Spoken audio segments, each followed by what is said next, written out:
And greetings. Welcome back. Rush Limbaugh here on the cutting edge of societal evolution. You know, this guy in the movie, The Wolf of Wall Street, Jordan Belfort, he was convicted of fraud.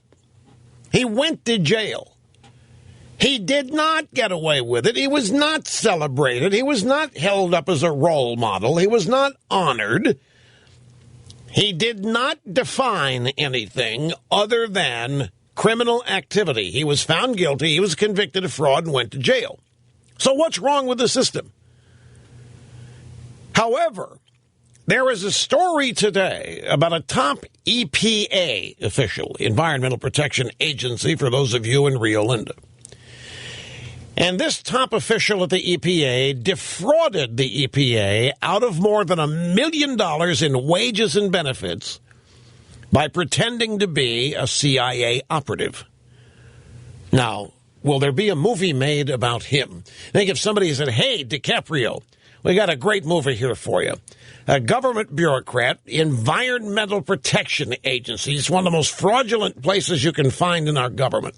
There's a guy there, Leo, who defrauded the EPA out of more than $1 million in wages and benefits, just stole it, pretending to be a CIA operative. How would you like the lead? Think they'll make a movie out of that? You think this guy from the EPA will even go to jail? Will anybody even press charges on the guy? Will there be a movie made about him? It's right there in the New York Post. EPA officials' $1 million scam. Phony CIA spy career.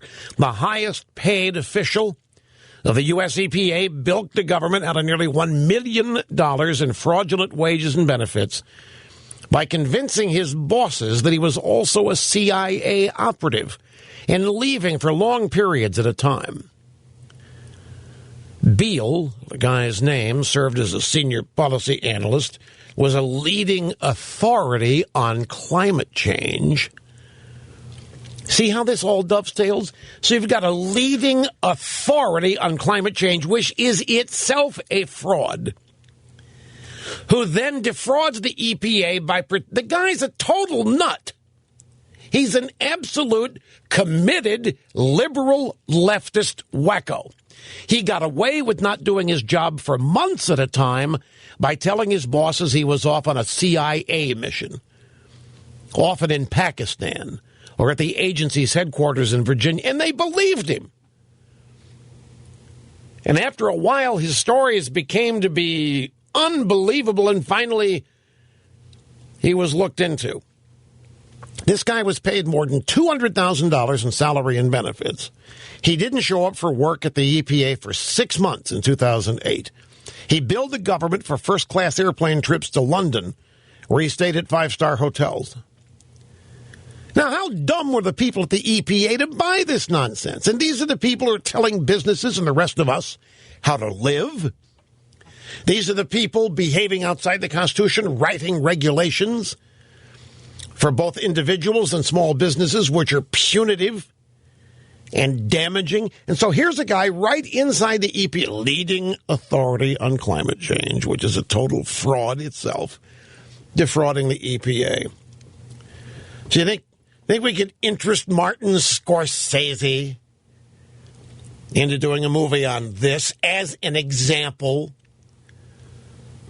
of liberal, bureaucratic government run amok?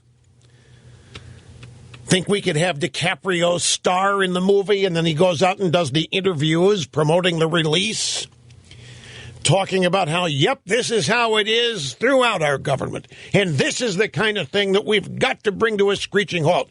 This is the kind of stuff that's damaging everybody's belief in and credibility in the system. Think we'd ever have that happen? No way.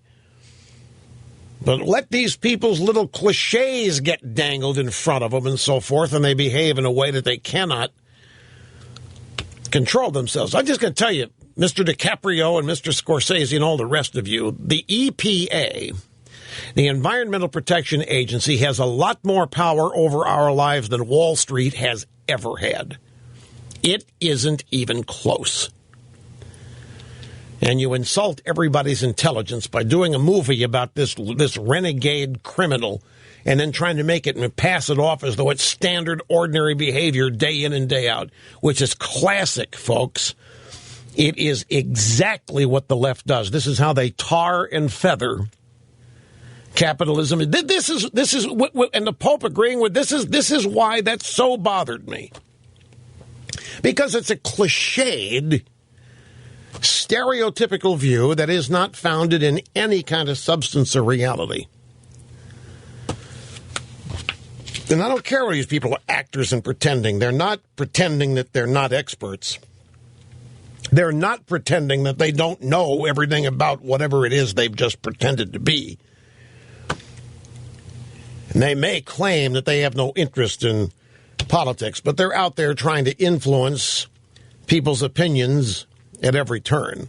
And so if they're going to do that, they're going to be reacted to.